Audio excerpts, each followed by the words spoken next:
Hey guys, welcome to Tuesday Talks. Today we're going to be doing a little world building 101. This always helpful to talk about in general and figure out what we can use it for now, whether this is for a role-playing game, whether it's for a book you're writing or whatever else you're working on. Some of this can be very helpful. Now, we're not going to dive into super deep, but given like things like the proposed OGL that D&D is coming out with, if you're in a system and they come out with something like that, or they give out a new system and you just don't really like the new way of things, or you find a new system that you want to try out, feel free to take your world that you built for one system and then just port it over. Use other rules to tell the stories you want to tell, because that's the main part of world building, I think, is the storytelling.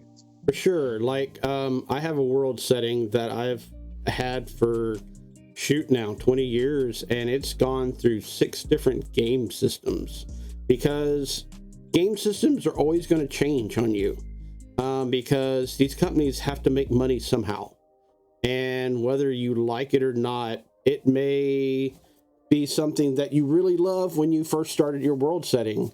10 years from now, you could absolutely hate it.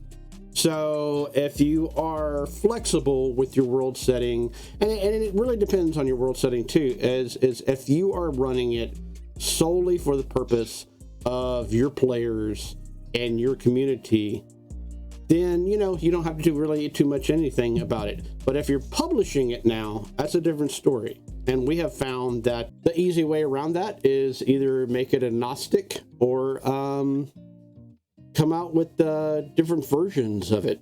So, like I said, this isn't an OGL talk today. We'll probably at some point come out with our overall thoughts on it.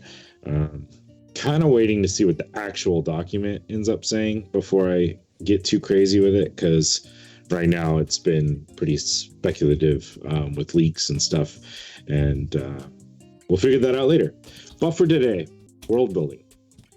Yeah. So why build your own world versus borrow someone else's? Use, the Tolkien universe. Use, like Faerun if you're playing D&D stuff. Like, what's appealing about having your own world? Dave, what do you think? I think a lot has to do with,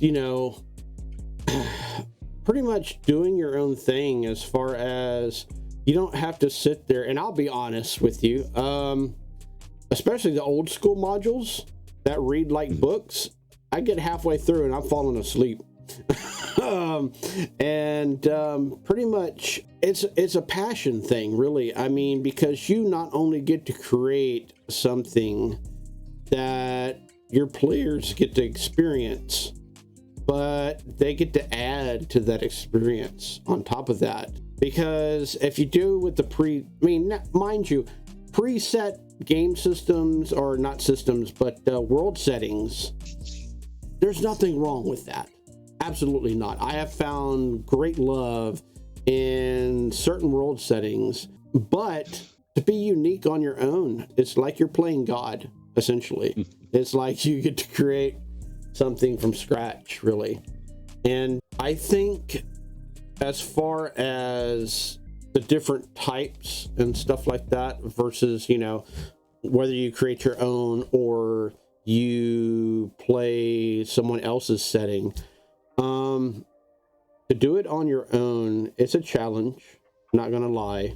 I think that's where you get off into the scope of it. How big do you want to make it? Where do you want to start out with? And I think this is where we may help you out in doing that. Yeah. So for me, it started when I first started DMing. I played with a group that played all the time. They tended to play a lot of Faerun, and then Eberron kind of came out right about the time we were kind of getting going a little bit more. And the DM dove deep into both of those, and they read all the books. Like, they read all the Dritsto Erden books, they read all those everything, so they had all this lore in their minds. And for like a new DM, I was terrified to run in a world that they already knew and loved so much, because I didn't have that knowledge base. And for me, it was like, look, if this is in my world, anything I say is true. If it's in the world you already know. And the other guy who was our normal DM, he got very like anal about things. He would be like, oh no, that's not the way it is, which I get. It's something you love, it's something you're passionate. But for me, it's like, I can make a statement and I can know it's true, and I can make that canon in my world. And if they ask a question about something, it's not because them as people know the correct answer and I'm gonna get it wrong. It's legitimately them and their characters have no clue the answer to that question. Whereas in published printed things, people know what's going on.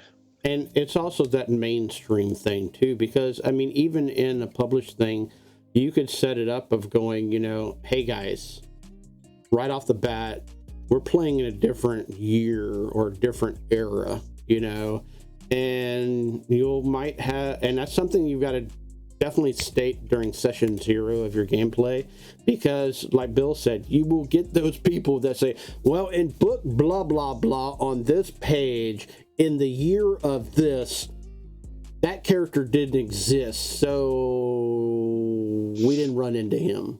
And you're like, what? And especially if you're first starting out and stuff like that, that's terrifying as all get out. And then you stumble, and then as soon as you stumble, then the player knows, it's like, I have you in the palm of my hand, so anything I say I can manipulate. No, you are the DM. You set the ground rules. You run your game how you want to run your game. I mean, mind you, the players, if they're on board with you, they will give you so much input and so much really cool stuff. And that's what we have found out with our own homebrew stuff. And the players have almost practically, I wouldn't say built the world, but definitely contribute to world building on your own, because it's a cooperative endeavor. Yeah, just like, I mean, role-playing games in general should be a cooperative storytelling session. World building can too.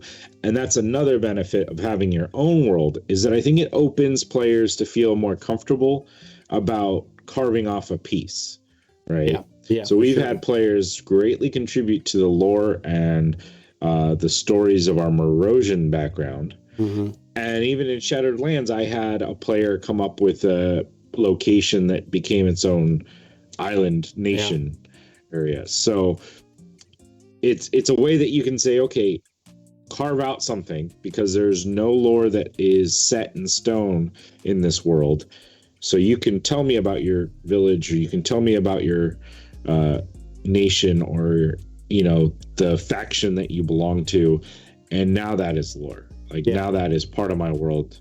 And you could have it a legacy lore system where every character adds to the overall lore, or you could just say, okay, for this game that we're playing, this story that we're playing, and that's, again, something you could do if you're playing in someone else's world, right? Like, you can say, for this game, for this campaign, this is true.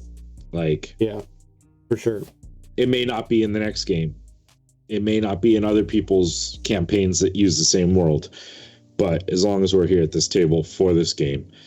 So that's up to you as a DM, and that's another benefit of having your own world.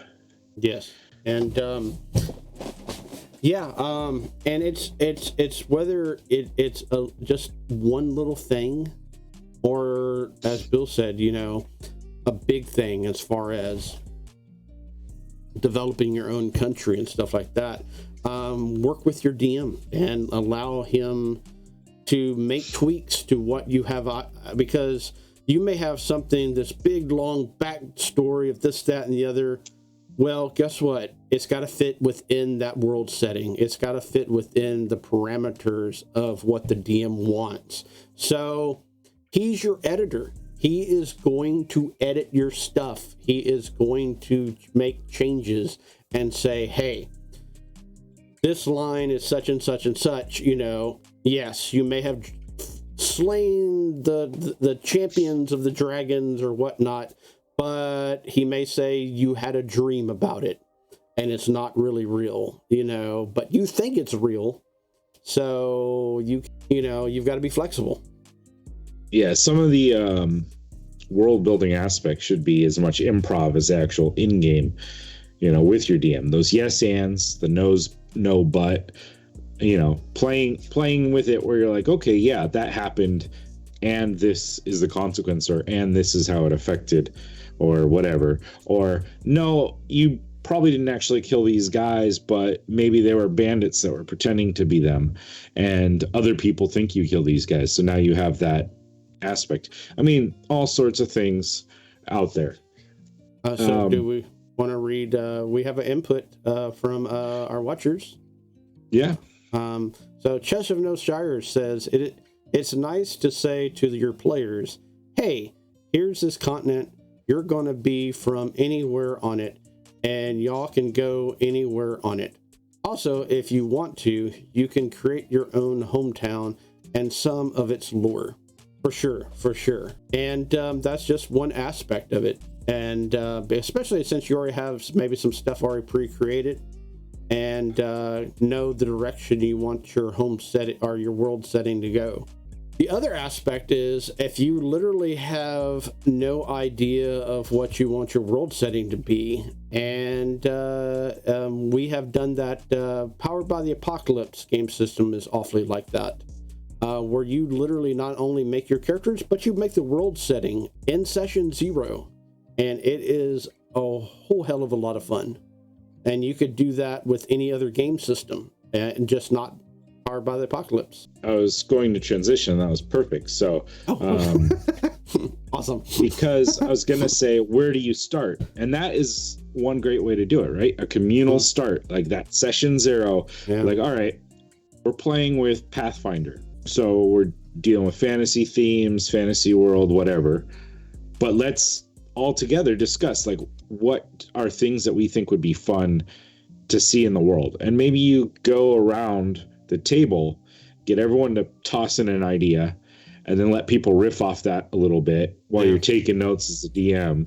And then you maybe toss in some suggestions or thoughts on that or the next, and you just move around till you have something that's forming to be some sort of world, or that you guys want to play a game in. Or because if you want to, yeah.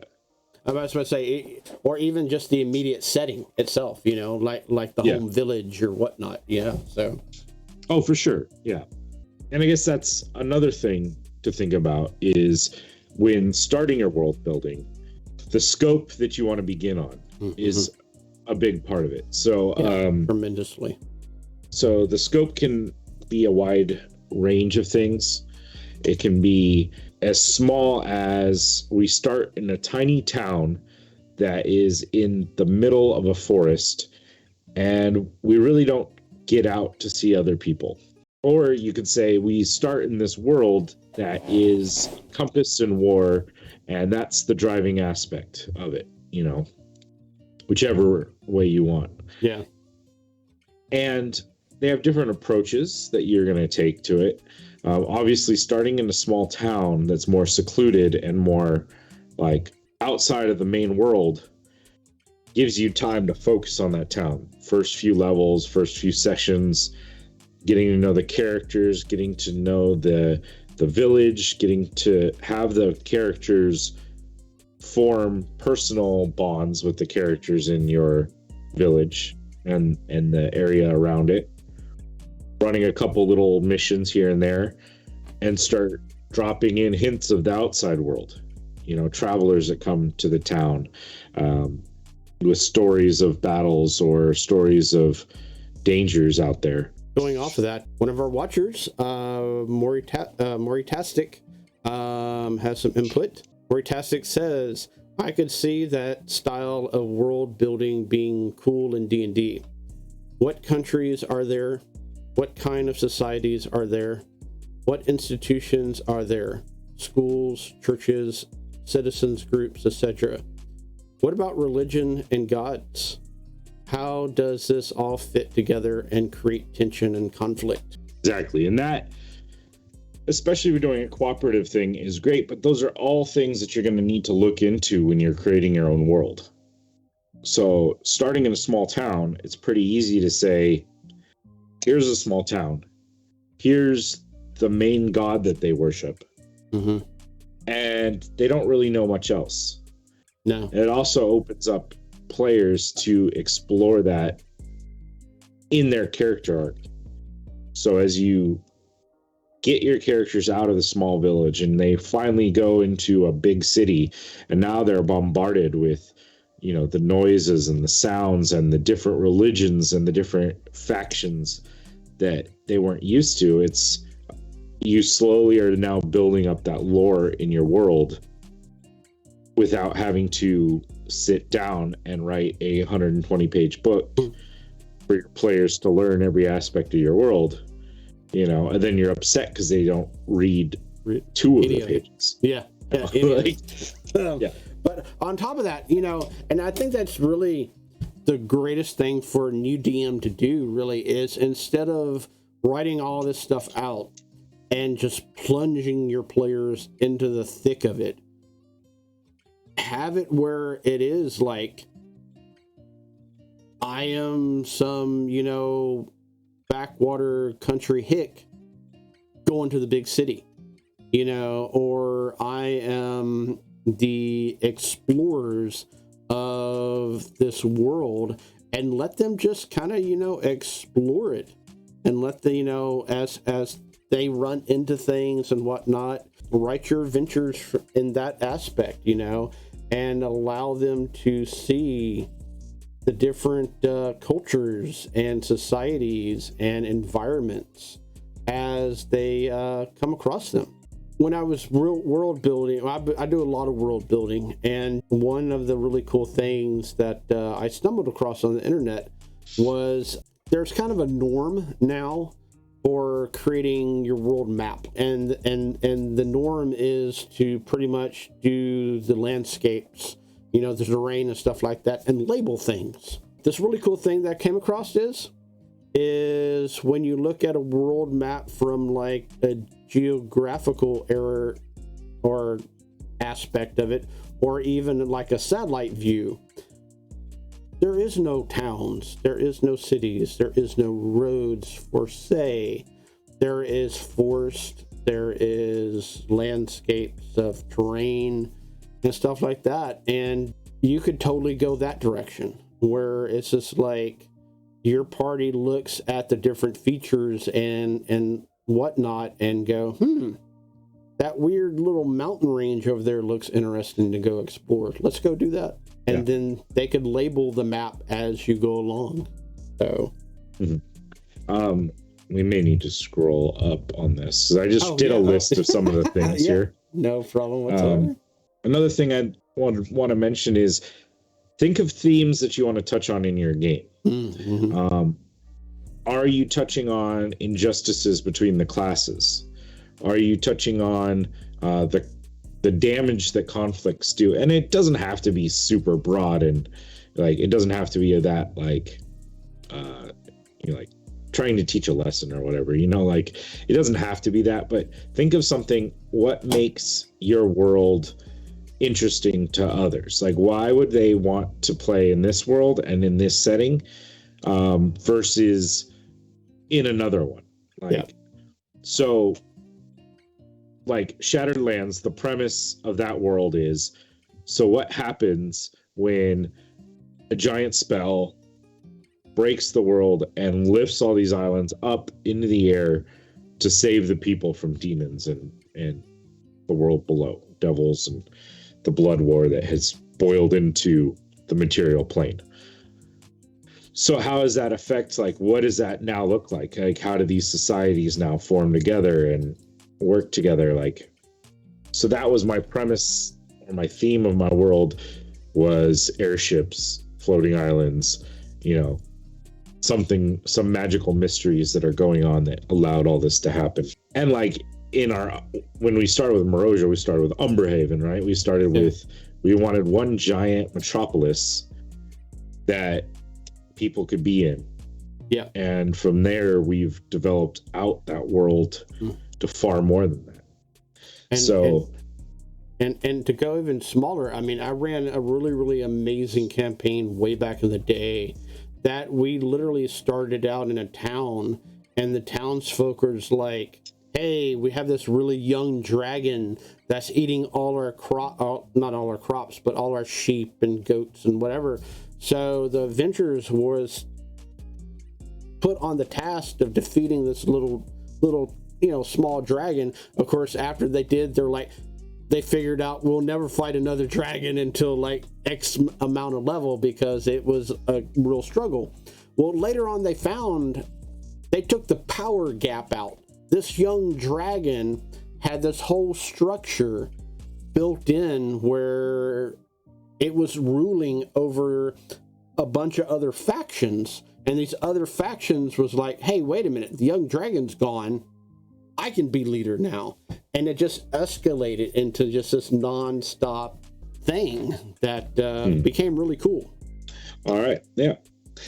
So here we've got quite a bit of things that you're going to want to fill in based on where you are, like in the world. So if you're a small village, well, maybe the factions are less, but there's still factions. There's still the mayor and his cronies, and perhaps the farmers that are on the outskirts of town and don't feel that he's properly protecting their livestock and their crops or whatever, things like that. Or if it's a mining village, maybe it's the miners versus like the townsfolk who are, providing goods and stuff for them, but maybe see them as different or sub citizens because they're not full time in this village. So one of our thank you for saying stuff, Watcher. First time in chat, to be exact, to Edwin Sue. And they say, I recently did a world where sorcerers were nobility and sinister groups were trying to breed with the ultimate sorcerer that would rule them all. Yeah. So that's a cool, world-based premise. Here are all these sorcerers. They are the ruling class. And if you're not a sorcerer, basically you're something less. And then, groups of them are now then trying to create the strongest sorcerer ever to have control over this world. That's a great place to be like, hey, players, do you want to play in a world where sorcerers rule the world? And that's something, it's like an elevator pitch you want to be able to give to your players, especially if you don't play with a standard play group. If you play with a bunch of people online, when Dave and I first started playing together, a lot of those games that we got together on, or how we first started, was I'm going to put out a pitch on a, Facebook group. Yeah. And, someone said, oh, that sounds like an interesting game to play in. And then you end up playing, and then you kind of start finding people. So especially if you're looking for a new group and you don't already have people that are willing to try out your ideas, that's totally, you need a elevator pitch to be short, sweet, this is what I think would be interesting about this game in this world setting. Are you in? Yeah, for sure. And a lot of the games that we first started playing in was those really weird, unusual games, this is going to be a Neolithic period, or this is going to be this, sci-fi space thing, or this, that, and the other, and it wasn't your traditional medieval fantasy, blah, blah, blah, we kind of passed those over because it's kind of been there, done that before, so. Yeah. Or, it's not your play style. It's not your, doesn't use a system that you like, or they use a system that you don't think would suit that. It's whatever. Everyone's time's limited, right? So you want to make sure you're jumping into something that you're actually going to be interested in playing in. Yeah, for sure. I've been in those games where you're playing it and you're sitting there, and after a couple sessions you're like, this did not meet my expectations. And at a certain point, you're like, not only did it not meet my expectations, it's not really fun. Yeah. And then you got to ask yourself, is it worth sitting this out in the hopes that it becomes fun? Or do you just cut your losses, say, I'm sorry, this isn't meant for me. Maybe some other game, some other time, or whatever. Mm-hmm. But I got to step away because I only have so much game time. And this just really isn't doing it for me. Yeah. All right. I think that's kind of good generality of the overpitch. And now, like, let's look at maybe an example of a world build. For sure. And some tools that you can use to world build. Well, one last thought from our Edwin Sue, our watcher. Sometimes restricting things can make your world more interesting. I see that many new world builders spend a lot of time trying to give every playable race they know about a place in the world. Yeah. And that goes also with classes. Yeah. Goes with backgrounds. One of my first world setting, the premise when the players started was there used to be magic prevalence. And people rose up and fought against them, overthrew them, and now it's basically outlawed to use any arcane magic in the open. And that's kind of a fun way for the players to go, oh, okay, well, I could play, arcane caster, wizard, warlock, sorcerer, whatever, but if someone sees it and they have a beef with that, now I have to, run for my life, or I have to try to find a way to hide what I'm doing and still be a viable character.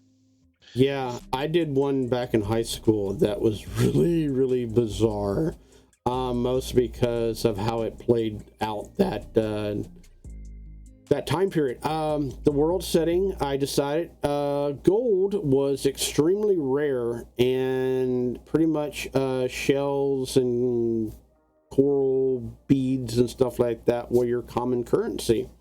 Well, the party was kind of this vagabond of thieves and mercenaries and stuff, and they stumbled onto a situation where they pretty much saved a princess from a group of gnolls. Well, one of the gnolls had this thin gold chain that was basically from the princess itself, and one of the players felt that he should display that to the rest of the group. So he put it on and proudly wore it. And at that time, I allowed that you could fight other player characters. And because it was just that type of setting, and everybody agreed to it. They're like, yeah. We're not, we are on our own, but we work in a group, so on and so forth. So one of them got greedy and was like, I'm going to take that necklace off of that person. And so one thing led to another, and it was a really weird TPK. And one of the players stood in the back and eventually outwon over all of them and walked away with all the loot. But it was such an adrenaline rush and such a weird situation that the players literally hooped and hollered and yelled so loudly that the librarian at the time kicked us all out of the library. And they wanted to do it all over again. I'm like, no. I had this beautiful thing planned out and y'all did this. Maybe way in the future, yes, we'll do it again. But yeah, they had just absolutely blast doing it. So you could totally set up your world setting to just be adrenaline junkie thing. Yeah. Mentioned again in chat there that back in AD&D from Edwin Soon, that the pearls being worth 100 gold pieces became an extra currency because mages needed that for spells, which is a thought. And I know that was more mechanically based, but you could have something like that in your world where it's okay, maybe gold is important, but maybe it's not. Maybe something else is the currency of choice, or maybe gold is the normal currency, but there's this other thing that is rare and is needed by certain people, certain classes, whatever. And that could be the driving factor of your whole world. Like adventurers are sent out to gather this basilisk cart or whatever it is that that you need, and that can be where you go. Yep. All right, so let's dive a little bit more into something. So beginning a world and some examples that we can have. We did have a question in chat, the elevator pitch part where I said works as an elevator pitch. That's basically like if you're going to tell your players in a quick 30-second like synopsis what's cool about your world, why should they play in that world, that would be your elevator pitch. Like, I have an idea for a game where you start in a castle that's besieged by trolls, and the prince of the kingdom was visiting, and you need to try to figure out how to get him out, or whatever it is. That quick blurb. It could be even more broad. Like, it is a space opera ran in the retro 1950s where everyone has big hair. You're trying to sell your idea to your players, especially when it's not your home group. Like, if it's your home group, it's usually easier. You know what they like, and you go, hey, this next one, make me characters that are based in a space opera that, is similar to whatever year he'd said. But if you're trying to gather new players, you're at a con, you're gathering people online, you're at your local game store and you want to run a game, and people are like, so what are we doing? And then you can say, I have a world that's based around airships, islands, and the, ramifications of, the world not having the earth below. Are you interested? That sort of thing. And exactly, Mooney Sue. It is a sales pitch. You are selling your idea. So, I mean, and I think of it as elevator pitch because when I did sales and I did business work, that being able to give you that quick, synopsis of what you're doing and why someone should give you any bit of time was always important. So, all right, diving in a little bit deeper to begin a world. I think we'll do some examples. And Dave and I talked about this yesterday when we were discussing a little bit more in depth what we wanted to world build on.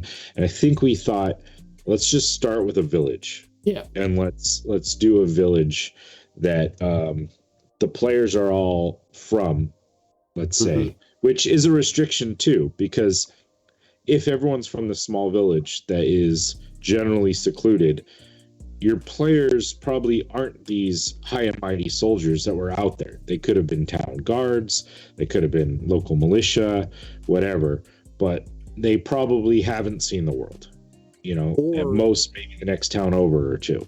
Yeah, or if you are, you have experience running games and stuff like that, or if you're a new DM and feel comfortable about running something at a higher level than, say, the beginning levels of any game system, maybe they retired to this village. Maybe they, AKA, I got shot in the knee by an arrow,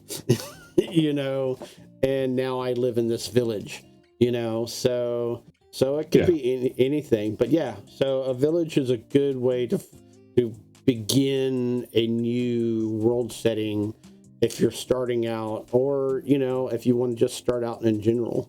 So, and the bonus of this is that it is literally just a very small slice of the world that you can focus on and dive in. And yes, in chat, we are going for, in this case, the bottom-up approach. Yeah, I've done worlds where I started out here and worked my way in more depth, but this is like a world building 101, so we figured we'd start with an easy, basic. If someone just wanted to do a one shot that turned into something more or whatever, or you just wanted to run a few games, see if you liked it, especially new DMs, start with a village, figure out. Players liked it mostly, and if it was a perfect chemistry between player and and DM, and that way you don't have to spend hours upon hours writing backstory and world building to the point that now your players, especially if you've been playing with this group of players for some time now, and you say, hey guys, I want to run this new world setting, and you run one shot for them or the very beginning, and everybody's like, yeah, I'm done, that wasn't me, let's do toasters ovens in Tune, yeah, let's go do that, Batman and Superman and stuff. And so all that work you've done on that world setting has been flushed down the toilet. So yeah, it's easier to start there and then work out, especially if there's more of either a time constraint, as said in chat, or just if you want to dip your toes in, see if you like it, see if the players catch on to the things you're throwing out there, and then as they venture out, you can figure that out. Cool. Now, what do you need to build your town? If you think of a normal village, now you can do this on your own. I recently started playing around with artificial intelligence on the internet just for funsies to see what it does for me. And I asked Chat GPT, if anyone hasn't heard of it. It's kind of a cool little AI language tool thing. It can write you stories. It can write you things. I even was playing around. I said, give me a premise for a beginner D&D game. And it gave me like an elevator pitch of the premise of that. The exact opposite way you could go about doing it is good old Google and good old Wikipedia and all that fun stuff, and type in buildings in fantasy town or buildings in medieval town, and just sit there and figure out what you want in this setting, and I've done many hours going that route. It's like, oh, okay, so there's that many levels of government, so I could make a table of 1 through 100. So, and I mean, to that end too, most of us know like the basics that would be needed in a fantasy town, right? So we know that you need homes for the people, so that's going to be something that you need to focus on. How many people you can figure out as you go. And any of those world building video games, that's the basic premises of those. In order to have, your town, you've got to start out with something. So you're going to have a few different home options too. Like there's going to be those that are like within the town. Those are going to be the people that run the town themselves, the shop protect owners. the town, shop owners, tavern owners, government officials, priests, those things. Usually you could have a temple that's outside of the main center of the town too. And then you're going to have ones of the farmers or miners or hunters or things that loggers don't live in town normally, and they come in to do business, and then they go back out to their place. That's another thing that you've got to take in consideration. What kind of environment is it? Are you going to have it on a coastline? Are you going to have it in the middle of some plains, grasslands area? Or is it going to be located in the forest or mountainous area of this new world setting? And that's probably a good thing to think about before you get too much into this, because that may dictate the types of buildings you have in there. If it's along the coast of a major lake or ocean, then maybe it's more of a fishing based town. If it's in the middle of the mountains, then maybe it's more of a mining or logging based town. So you want the environment, and you also want to know how do they make money and or feed their people because not everything in fantasy was based on coins, it was based on barter. But why is there a town here? There has to be a reason why people built here. It doesn't have to be major, it could be very minor since it's a small town. A little bit of resources in the area that has made this a good place to call home. Or, as I'm thinking about here, it could be the site of something important. Oh, yeah. Like, religious this is site. where this god was rumored to have sent down their avatar and blessed this land. And so a temple was built here. And off that temple were all these supporting buildings started to grow around. Or this was the site of a major battle, and several of the soldiers after the battle were gifted the land to settle on for their service. And so they set up camp here, and now it's grown into a small town. Things like that. Or even to the point that it was just the maximum opportune environment even. I mean, there's fresh water nearby, there's trees for houses, and the land is fertile. Yeah, exactly. Like that's what I'm saying. That's gonna dictate what types of buildings you have, and give you a good reason in your head. Why are people hanging out here? Why aren't they running away? Why aren't they living near a big city where there's more military, there's more resources, there's all these things? And it could be very simple. Like, well, we've always lived here because years and years and years ago, a lord who owned this land set up this village to support the castle that's way over there. Whatever. And you could set it up. I mean, and you don't necessarily have to do it exactly how we explained just now. You could do some kind of really weird, unusual thing of like actually questioning the players, questioning of why is this village even existing? And maybe it's in the middle of the desert. There's nothing around, and these people look haggard. And as Bill said, maybe it's an ancestry thing. Well, this great comet 300 years ago told us that we had to live here no matter what. So they just didn't leave, because every so many years this comet flies by over, gifting the people with whatever riches and whatnot if they stay. But the players don't have to exactly know that. Maybe it's a mystery, and maybe they got to figure that out. So, yeah. All right. So, with that in mind, now you kind of have an idea of, okay, I need homes for all the people. Some of them are going to be in this town. Some of them are going to be out of the town for like the support things.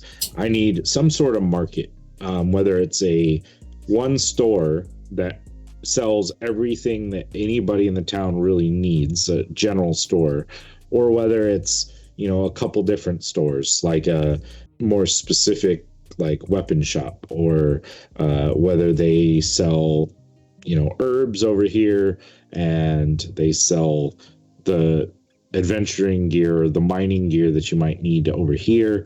The more shops you have probably states that it's a bigger town. So kind of on your scope, smaller towns have less. Yeah, and speaking of less, maybe you could even set it up in a weird way where like there's like maybe the Inn and Tavern, but the Inn and Tavern guy tells you about goods and services, and they say, well, only on this day all the farmers come in for the big farmers market, and it happens once a week. So you have that time limit of like, you can only shop on this day, and which will put it very, very interesting and put a time limit on your players of going, okay, because your players are going to now decide of like, I've got to get all my supplies today for our adventure, because we may not be back in town on that day, and you could even have it set up where it's like, not only just mundane equipment is sold that day, but healing potions and stuff like that. So, yeah. So, I mean, and you brought up a staple for every fantasy setting story, at least, is having some sort of tavern or an inn that people can go to, have some drinks, and probably a place where any random travelers would have at least one or two room options to stay in. It doesn't have to be big. Again, if this is a small town that doesn't get a lot of travelers, then there's probably only 1 or 2 guest rooms available. If it's a town that gets a lot of people that are traveling in and out of, then obviously it would have a lot more. Like maybe the town's here because it's the midpoint between the castle and the next major city. Yeah. And this is kind of where people rest for one night before they move on to the next spot. Like a Wayward Village almost, and Wayward Inn and Tavern. And you and the cool thing is the way you could set up this Inn and Tavern is you could set it up in maybe a non-traditional way where Bill's like 1 or 2 rooms that would be your fancy rooms, and you have the option to stay in the stables, or maybe they have a place out back where you can set up your own tent, and so different levels and stuff like that, and make it interesting. Don't make it your stereotypical, and in order to get missions and adventure things of that nature, jobs basically, I'm trying to figure out the word, you could go traditional with like hearsay, well, Bob the bartender, knows a guy and he'll be in on Tuesday. Or they could have a message board, that says, hey, I lost my dog, or I lost my cattle to rustlers, please help, so. Mm-hmm. So just to touch base on some other things, you probably want some sort of temple or place of worship. It doesn't have to even be something that is manned by a cleric. It could be a shrine that everyone goes to pray at. Yeah.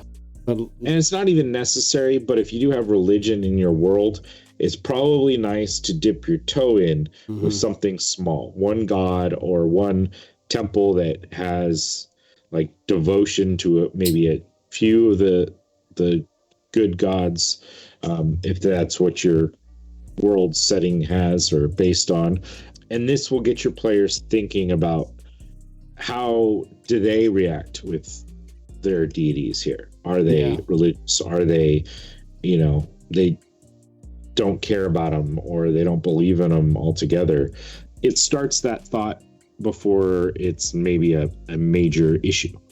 Yeah, and especially if you have like clerics and druids and paladins and people of clergy in your player set, maybe make either, depending on how you set it up, if the players actually come from the village, definitely have those religions in that village, but if they're coming from outside the village, switch it up, make it like, oh, wait a minute, there's another god that does something similar to my god, but no, or whatever, or something completely opposite, where that god is against one of the players' gods or something like that, so. You also want to include some sort of blacksmith, because no matter what, like any of these people, they're going to need someone to do repairs, someone to build, to make nails, someone to, make horseshoes and put them on their horses. It doesn't have to be elaborate or make amazing things, but then that could also be something like maybe the blacksmith here makes some of the finest weapons in the kingdom, and people come here for him. You get creative with it, but or he once again stops in every few days, and he just basically tours around the local communities and stuff like that, not only helping out this village, but helping out like 2 or 3 other communities in the area too. So that leaves you kind of in that weird time zone of like, I need stuff repaired, but the guy ain't going to be here until 2 weeks from now. Yeah. So, like Mooney Sue said in chat, the way we're doing this is so far reminds her of Old West movies, where it's like one small store, one blacksmith, one schoolhouse, one chapel, one saloon. And yeah, that's kind of where we're starting, is that general basis. Now, scale it. If they're is if the town's a little bit bigger, maybe there's more shops. The town's smaller, maybe you don't have a schoolhouse, or maybe you don't have, like Dave's saying, a permanent blacksmith that lives there. Maybe they have an awning with tools and a place to work, and then they just go to different places that have the same thing, and they bring some of their materials in carts, and then they do their work and they move on and kind of rotate. There's probably some sort of government building, town hall, or even there's just a mayor's house, or a town hall, or a like small castle or something, like a lord nearby that rules over Lord's manor, whatever it is. Someone has some authority over the town. And if it's a lord that doesn't live in town, then they probably have someone that they have appointed to look over the town and collect their taxes and do all that stuff. Yeah, even if it's the elders of the village itself, I mean, you could get even that tiny, where they look over stuff. So, I mean, really, once again, it goes back to that idea of what kind of town or village or whatnot you wish to show your players. So depending on how advanced, how sophisticated, or how perhaps affluent this small town may have, they may have a school. They may have a school with one teacher, or they may have a school with a couple different teachers. They may not have a school at all. This is kind of depends on where you're going. I think depending on how far back in fantasy world, or in modern day, like medieval society, most people weren't educated unless they were nobility. So you could go that route in your world too. Yeah, which would be apprenticeships, and you did what your father did, or whatever it was, So if you wanted to go that direction, or like saying is one school, it could be the little house on the prairie where it's got that one building and the school teacher within, and everybody knows her because she's from the local area and grew up here. So, or it could be even different where it's a special society clique, only the rich can, go to this school, or maybe it's a magic school. So if you have innate magical talent, you can go to this school. It's however you wish to set it up, really. But even just in these chats, like you see how we bring up all these crazy questions about your world that you're slowly starting to answer without having to commit to some crazy overarching world concept. But you start getting an idea, okay, just from this small town, we've seen that maybe it's ruled by a lord. They have some guards that probably protect them. They have a dungeon underneath their manor that they use for criminals. They don't really have a school, but have a private tutor for themselves and their children, and maybe one or two other families that are, have some noble blood. These things you answer slowly as you go, to build these towns. So going back, I went back to ChatGPT to test this out, and I gave it so if you've never used it, it's a pretty cool thing where you can just say, you give them a prompt. So I typed in, write me a description of a small village based in a fantasy world. And so as I typed that in, let's see if that works. Kind of worked. The formatting on this program is sometimes weird. And as far as making a map of the place, you could go several ways, from actually hand drawing it out to what I use two different programs made by the same person, Wonder Draft and Dungeon Draft. There's also a really good program that does interiors as well as exteriors called Dungeon Alchemist. And just look around, because there is tons of stuff you could do, from super stupid simple to extremely complex. And it depends on if you're running it online or in person. I stumbled on one of the groups. I'm part of several terrain building groups on Facebook, and this one guy ran a one-shot, and it was brilliant because what he did for these new players in his world setting is not only they were pre-generated characters, but on the display board or on the table, he used those Christmas houses, those ceramic Christmas houses. Oh, right that on. You can get, as the little village itself. So, and the players loved it so much that they want to make their own characters and continue the story. So if you want to scroll down a little bit, I posted the response in here. Now I'll read it out, but this way if people want to look at it. So this is just, I didn't give it anything more than that. I just said, write me a description of a small village based in a fantasy world. And this is what I got. Deep in the heart of a lush, enchanted forest lies a small village named Willowdale. Even made up a name for me. You can also obviously change any of these aspects, but if you're really struggling and really need help, this could be a good tool for someone to pump it out. Or if you're in the middle of a session and they go, oh, we're going to go to that village, and you're like, I don't have time to come up with all this. Yeah, you could use something like this. The village is home to a tight-knit community of kind-hearted folk who have lived in harmony with the surrounding nature for generations. Gives you a little bit about what the village is like. Surrounded by a tall wooden palisade, so walls in this one, built to keep out unwanted visitors and protect the residents from the dangers that lurk in the forest. So we know that there's dangers in the forest. It's forested, so now you can think like lumber and hunting and things like that might be part of the trade.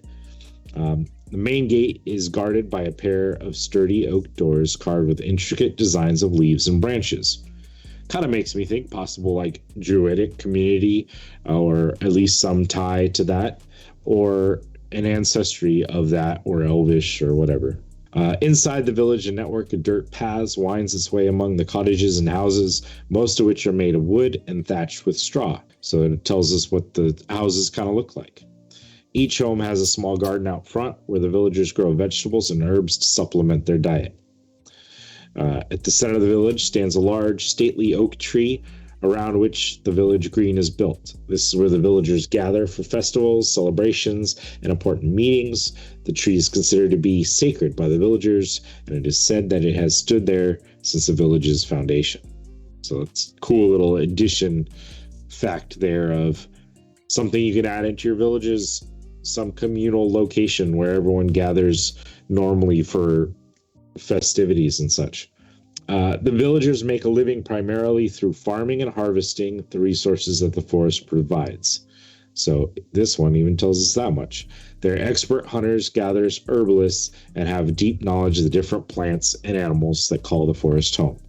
Many of the village's artisans also create beautiful and intricate objects out of wood and other natural materials.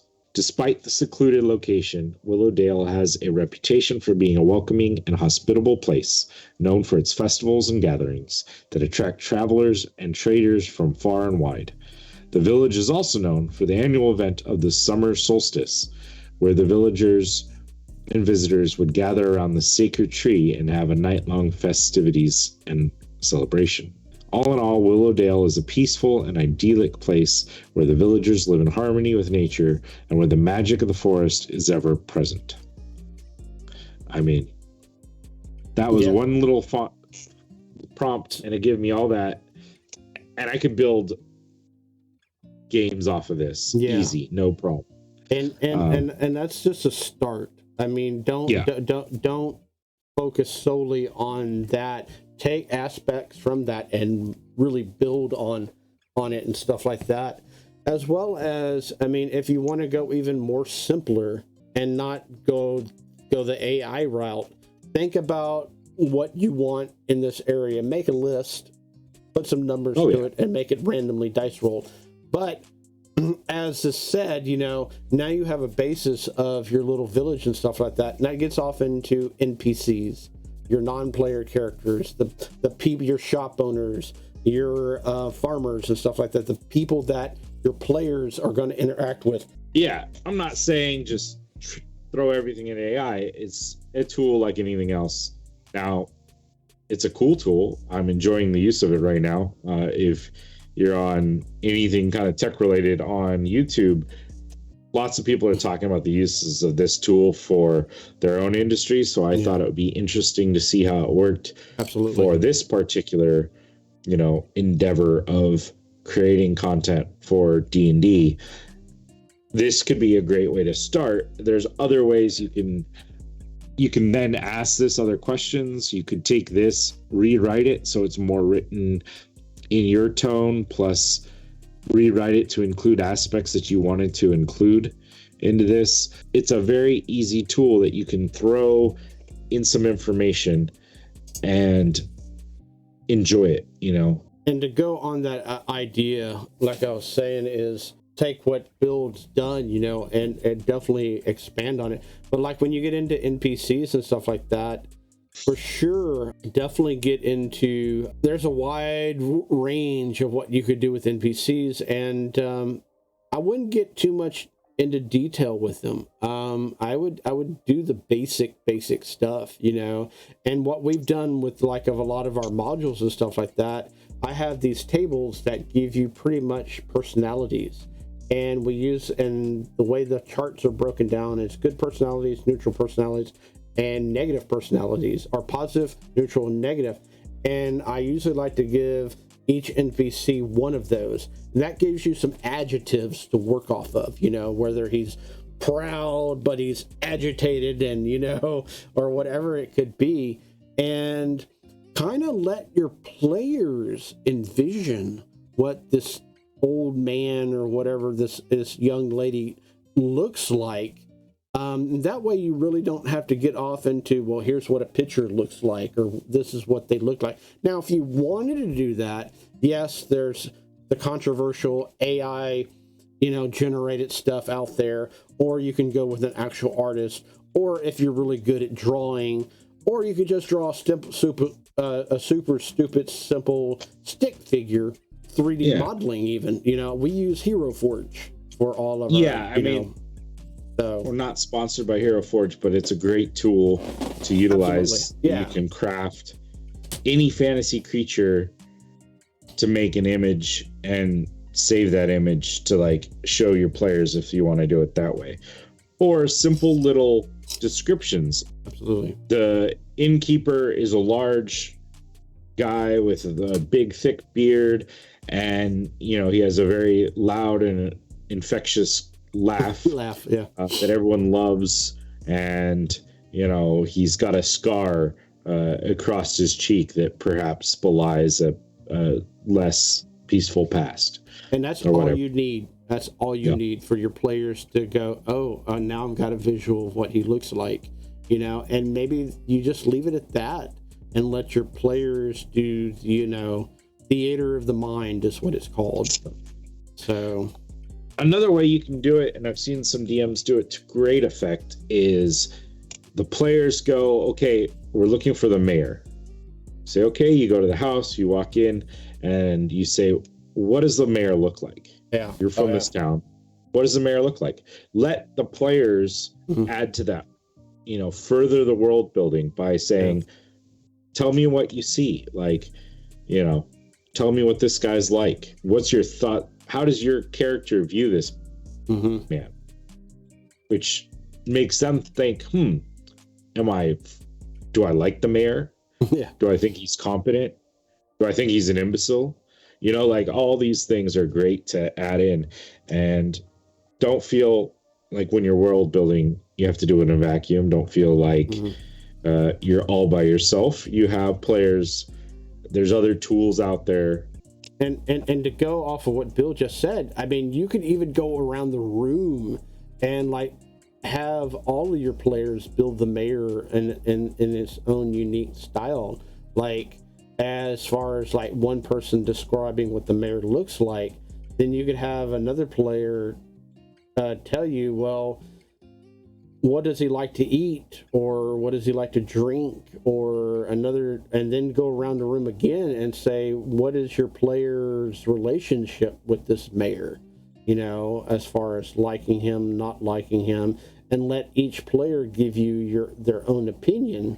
And now you've built up conflict, you've built up some kind of resolution, or possibly an ally, or anything of that nature. So I think that's a good generalization of, like, and with an example of building a small village without us taking hours to do this. I thought we'd run through some of the tools that we use and have used. So we've already mentioned Wonder Draft, Dungeon Draft, which are both these, starting with just map making tools. Incarnate is another one that you can utilize to make like big world map sort of things. World Anvil is another one. World Anvil is interesting and can be really good. It is almost like a wiki system for keeping track of your world. We use OneNote. Like, I'm typing on OneNote now. Yeah. We use this for like everything because it tabulates. You can share tabs. You can share like books, like the whole section of this as if it were a book to your players. Say, okay, this is the section for my world building, and they can just do that, tab it. If you get crazy, you can hyperlink it so they jump to the other pages. Like when you're like, oh, if you are interested in this kingdom, you could click on that hyperlinked thing and it's going to take you to the page. It's all on that guy or whatever. And also what we really love about OneNote too, not only it's free to use, but also for the fact is, as Bill or me or I, as I type in it, the other one gets firsthand view of what we're doing. Like right now, this is all Bill typing, and I'm in another state, and so so it's really, really a useful tool to use. That if you want something free and simple and not overcomplicated with subscriptions and stuff like that. But if you have the cash and you have the funds and you want to go that extra stuff and stuff like that, by all means, the tools are out there for you to take advantage of. So we are not sponsored by any of these. No, absolutely not, unfortunately. Name generator or names generator? Oh yeah, Fantasy Names Generator is a really, really amazing tool set. If you can't think of a name on the fly, or they have a ton of other stuff. And what's really cool about their site is that they are free. They just ask for donations to help continue, doing what they do best and creating these weird, unusual, bizarre names. Which, by the way, they do have, and I will warn you, it gets insanely nuts. So what we do is I'll find a name, and I'll figure out a few names, and then I'll say, Bill, what do you think? And Bill's like, okay, I like that one. So we'll take that name and plug it into Google Translate, and that way we can actually hear it phonetically sound, or the way it sounds or whatnot. Or Google Translate may create a totally different sound with it or whatever, or we'll just add a letter or two and then make it our own. So it's something that I almost suggest, like, before sessions, if you're going to a location, maybe generate a series of names ahead of time. Sure. If you can think, if you can picture where they're going to be and what type of races or what type of cultures, generate all those ahead of time, and then you can feed them back to the players as they go, I walk into a shop, and you go, oh great, you have and you look at your screen and you're like, there's a halfling female with gray hair there named Hilda. And what would be even really cool if you did it all on a random generator. As far as, like, say you have a list of races that you want or species that you want. So put them in some kind of number generator thing, like 1 through 6 or 1 through 10 or whatever, and then you have your list of names, and that way you just roll, and that way it comes up with something different each and every time. So Hilda could be a dwarf, halfling, elf, whatever, so because how many times have you run into people by the same name in real life? Thousands of times. You just look in a phone book or look online or, Yep. I don't know. Is there anything else that you see that we use frequently? Well, I'm going to put down here just because I've been using it for this, the Chat GPT options. Oh, yeah. Google Drive can be a good one too to use, just to share files with players, especially big ones. We have found a lot of times that some of our larger files, and you can put them in Word documents and have stuff where you can edit in Google Drive, and we've done that in session zeros where the group has made decisions and has written stuff in Google Drive as far as the document that we've posted, and it really helps. So once again, another free thing to use at your disposal. Yep. And it's got all sorts of things like spreadsheets and writing implements. So if you wanted to do things there, OneNote does a lot of the similar things, and I find easy because then it's not like separate files you got to search through, but whatever works best for you is always good. And there's probably a ton more. I know there's a ton more options out there. And these are just for the world building side. Yeah. We're not even getting to the actual virtual tabletops or anything like that. So if you're watching and you think of something that you use all the time, put it in the comments and let us know. Share with your fellows. I learned about a lot of these through other people, other players. Some of them were Google searches. Some of them were watching someone like us talk about them and go, oh, wow, that's really cool. And some, like the OneNote thing, stemmed out of, I used to put things on World Anvil and other stuff like that. It was just, it was always something you had to remember the password, you had to go this, things like that one. I heard someone telling their audience about it, and I was I love the idea of always being able to have access to it, always being able to grab it, utilize it, and then it saves automatically. So the next time I go back, but that's how I work.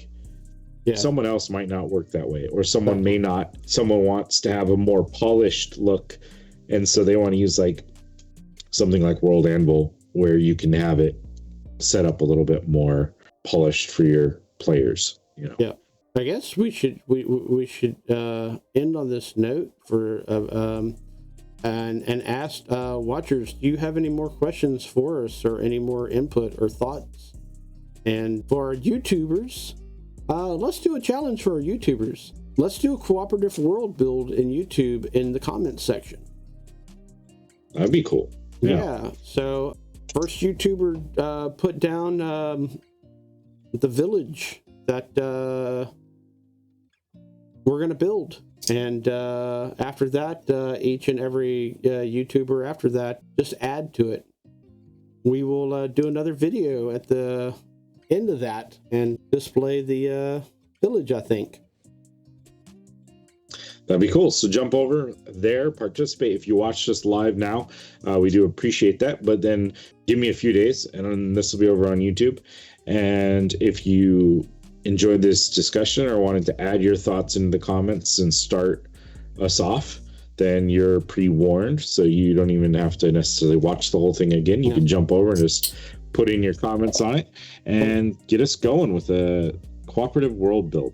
Yeah, and we will warn you, any negativity and any things of that nature, we will take down. So please be positive. Please support your local world builders and your community, because we're all here to have fun and game.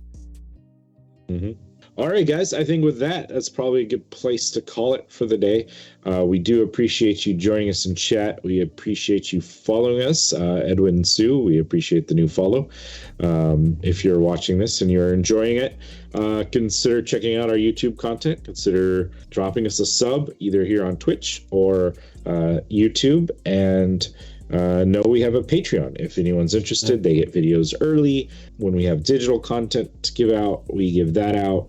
We are working on some stuff right now for use in games and eventually to be published. So we do appreciate all of you watchers, and hope everyone's having a great day. Thank you so much for joining us, and goodbye. Yeah, goodbye.